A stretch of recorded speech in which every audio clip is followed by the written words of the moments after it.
रोहन जी, मैं आपके साथ शुरुआत करना चाहती हूं। आज भी सुना है आपके मुख्यमंत्री जी गुजरात में चुनाव प्रभारी बनाए जाने के बाद चुनाव के कार्यक्रम में व्यस्त है।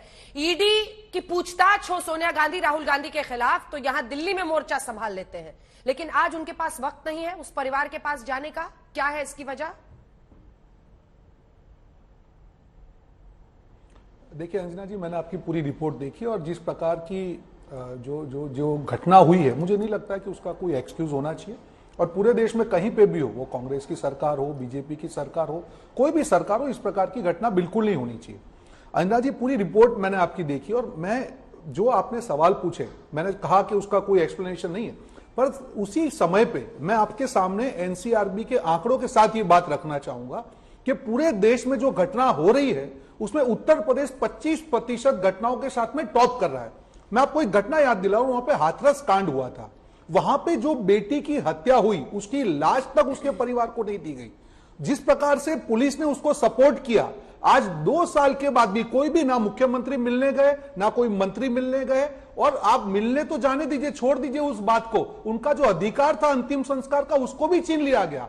उसके बाद में 2 साल तक उसके परिवार को नौकरी का एक वचन दिया गया था, उनको सिक्योरिटी के, आज भी वो परिवार सिक्योरिटी के तहत वहां पे जिंदा है। मैं उसका एक्सप्लेनेशन, अंजना जी एक मिनट, मैं आपका जवाब दे दूं। जब हाथरस पर चर्चा होती थी तो हाथरस पर नहीं, मैं नहीं दूंगी सर 25 सेकंड, क्योंकि जब हाथरस पर चर्चा होती थी तो मैं ये सुनिश्चित करती थी कि बीजेपी का प्रवक्ता सबसे पहले हाथरस पर बोले। लेकिन आज आप मुझे और सबको चकमा देने की कोशिश कर रहे हैं, क्योंकि आज जब जालौर की बात हो रही है आप हाथरस पर आ गए हैं अपने जवाब के पहले 30 सेकंड के अंदर। आप वही दलील दे रहे हैं जो मुख्यमंत्री दे रहे हैं। आपको मैं मानती हूं कि आप ऐसे प्रवक्ता हैं जो सच बोलने से नहीं डरेगा, तो आज सच बोलिए, बोलिए कि आपके मुख्यमंत्री भागे फिर रहे हैं जालौर से, उनके पास इतना वक्त नहीं है कि वहां पर वो पहुंचे। अंजना जी, क्या बात कर रहे हैं सर आप? जालौर पर तो बोलिए पहले, फिर हाथरस पर ऐसे लिखिएगा। अंजना जी, मैंने मेरी बात की शुरुआत की कि आपकी पूरी रिपोर्ट मैंने देखी, इसका कोई एक्सप्लेनेशन है ही नहीं। मुख्यमंत्री गहलोत कहां है? सवालों के उससे नहीं भाग रहा हूं। मुख्यमंत्री गहलोत कहां है? कि जब भी आपकी स्वीकार है, आज उनका क्योंकि प्री नियोजित, उनका पूर्व नियोजित कार्यक्रम था, आज वो अहमदाबाद आए हैं और कल वापस लौटेंगे। मेरा ये, मैं कहीं जस्टिफिकेशन किसी का नहीं देता हूं। अंजना जी, आप मुझे जानती हैं, इतने साल से मैं डिबेट करता हूं, सच को सच बोलना, झूठ को झूठ बोलना हमेशा मेरी रीत रही है। मैं सिर्फ इतना कहना चाहता हूं कि जो परिवार का बेटे ने गवाया है उसको 25 लाख से दलितों का वोट चाहिए होता है सर, सारे पूर्व नियोजित कार्यक्रम धरे के धरे रह जाते हैं जब इन्हीं दलितों बिल्कुल यहाँ पे बात होता है। अंजना जी, तब ये भगवान बन जाता है। यहाँ पे मैंने कहा कि इसका कोई जस्टिफिकेशन है ही नहीं। 23 दिन तक उनका परिवार भागा फिर होता है, देश में कोई भी घटना हो, किसी का कोई जस्टिफिकेशन नहीं है। पुलिस के खिलाफ क्या एक्शन लिया मिस्टर गहलोत ने? पुलिस के एक्शन क्या, पुलिस के खिलाफ क्या एक्शन लिया? कहना चाहता हूं कि जब भी आप सवाल पूछे, आपका शो है अंजना जी, आज सवाल पूछ रही है, आपका शो नंबर 1 है, सवाल सबको एक तरीके से पूछना चाहिए। मैं इस सवालों से नहीं घबराता हूं, मैं कह रहा हूं कि पुलिस के खिलाफ क्या एक्शन लिया है सर? नहीं होनी चाहिए, कोई भी राज्य में नहीं होनी चाहिए। अगर कांग्रेस की सरकार है, आज पूरी तरह जिस आदमी जिम्मेदार था टीचर की, उसकी हत्या के गुनाह के तहत इमीडिएटली अरेस्ट कर दिया गया, उसके ऊपर एक्शन चालू हो गया है। जो भी सरकार से बन सकता है, मुआवजा देने की बात हो, हत्या के आरोपियों को जेल में डालने की बात हो, सारी कार्रवाई पूरी तरह से हो रही है। कहीं पे भी यहाँ पे कांग्रेस सरकार होने पर कभी भी ये पार्शियलिटी नहीं है कि परिवार को उसका अधिकार नहीं दिया जाए, या हत्यारे को भी नहीं पकड़ा जाए, या अंतिम संस्कार का अधिकार नहीं दिया जाए, मुआवजा नहीं दिया जाए। ये कांग्रेस सरकार नहीं करेगी। जो घटना हुई है वो निंदनीय है, मैं मानता हूं, नहीं होनी चाहिए, पर उसके साथ साथ सरकार की नीयत में अंजना जी कहीं खोट नहीं है कि जो एक्शन होना चाहिए वो नहीं किया है, ये मैं कहना चाह रहा हूं।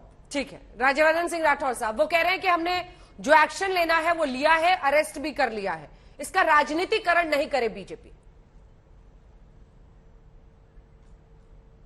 अंजना जी, ये जो गलती करते हैं उसके बाद सीनाजोरी करते हैं, ये जो दर्द होता है उसको और दुगना कर देता है। प्रवक्ता अभी इस बात को डिफेंड ना करें तो शायद कांग्रेस के लिए ज्यादा बेहतर होगा। ऐसा पहले तो ये लगातार हो रहा है, ये एक अकेली घटना नहीं है। राजस्थान दलित अत्याचारों में देश के अंदर नंबर 1 है और ये हर रोज हो रहे हैं। अभी ये हाथ पीछे पता नहीं कई महीनों पहले की कोई वाक्य सुना रहे थे, मैं इनको आगे का बता देता हूं। आज ही एक दलित महिला टीचर को जिंदा जलाया गया है। आपकी चैनल पे ये खबर चलने लग जाएगी। अभी आगे के मैं बता रहा हूं। तो ये इस तरह का, मतलब 20 जुलाई को उस बच्चे को चोट लगी थी, 22 दिन तक वो अलग अलग प्राइवेट हॉस्पिटल के चक्कर काटता रहा। पुलिस ने एफआईआर दर्ज नहीं करी, उसको कोई इलाज नहीं मिला। अब भले ही 4-4, 5-5 मंत्री वहां पहुंच रहे हैं, लेकिन अब बहुत देर हो गई है। और आपने देखा किस तरह से जाते भी हैं तो अपना स्वागत कराते हुए जा रहे हैं वहां पर। ये जो इनसेंसिटिविटी है, ये इनसेंसिटिविटी इसी कारण से है क्योंकि सत्ता का घमंड कई सालों से इनके पास, कई दशकों से चलता आ रहा है। और ब्लेम गेम, मतलब हर चीज का ब्लेम गेम, कुछ निकाल लो, किसी और के ऊपर आरोप लगा दो। ये इस तरह से राजस्थान नहीं चल सकता। महिला उत्पीड़न के अंदर नंबर 1 है, दलित अत्याचारों के अंदर नंबर 1 है, उसके ऊपर से यहां पर आकर डिफेंड करते हैं। ये इनसेंसिटिविटी है। आप उसको पैसे देके अब दबाना चाहते हैं, पैसे दे देंगे, खत्म कर देंगे, ऐसे काम नहीं चलता। एक के बाद एक घटना हो रही है। जालौर में आपने पैसे दे दिए, जमवा रामगढ़ के अंदर जिंदा जला दिया लेडी टीचर को, वो भी दलित है। कि कब तक ये करेंगे? और ये जो टूरिज्म है, पॉलिटिकल टूरिज्म, जो गृह मंत्री भी हैं, प्रदेश के मुख्यमंत्री भी हैं, वो इसी जालौर की घटना के लिए कहते हैं ये तो छोटा वाकया है, ये तो हर स्टेट में होता है। तो बड़ा वाकया क्या है उनके लिए? एक परिवार विशेष को जब प्रश्न करा जाता है तो वो बहुत बड़ा मुद्दा है, उसके लिए तो वो दिल्ली चले जाते हैं। अभी वो गुजरात चले गए। आज मैं झूठ बोल रहा हूं तो टीवी के ऊपर है कि वो एक परिवार विशेष के लिए दिल्ली गए थे, वो बड़ा मुद्दा था। हम तो यही जनता के हिसाब से तो हम यही मानेंगे ना, ये बड़ा मुद्दा था। आप जवाब जरूर दीजिएगा। मैं आपको बताता हूं, बलात्कार के अंदर राजस्थान नंबर 1 है, लेकिन मुझे बताइए प्रियंका वाड्रा किसी एक विक्टिम के घर गई हो तो, रणथंभौर के तो वीडियो है, एक विक्टिम के कहीं घर गई हो तो बता दीजिए। सिर्फ नारे लगाने से काम नहीं होता। लड़की हूं, अरे लड़की के घर भी तो जाइए जिसकी इज्जत लुट गई है। लेकिन बीजेपी से भी कोई बड़ा नेता नहीं गया पार्टी रह गई, सिर्फ ऊपर राज्यवर्धन जी। बीजेपी से कोई बड़ा नेता क्यों नहीं गया?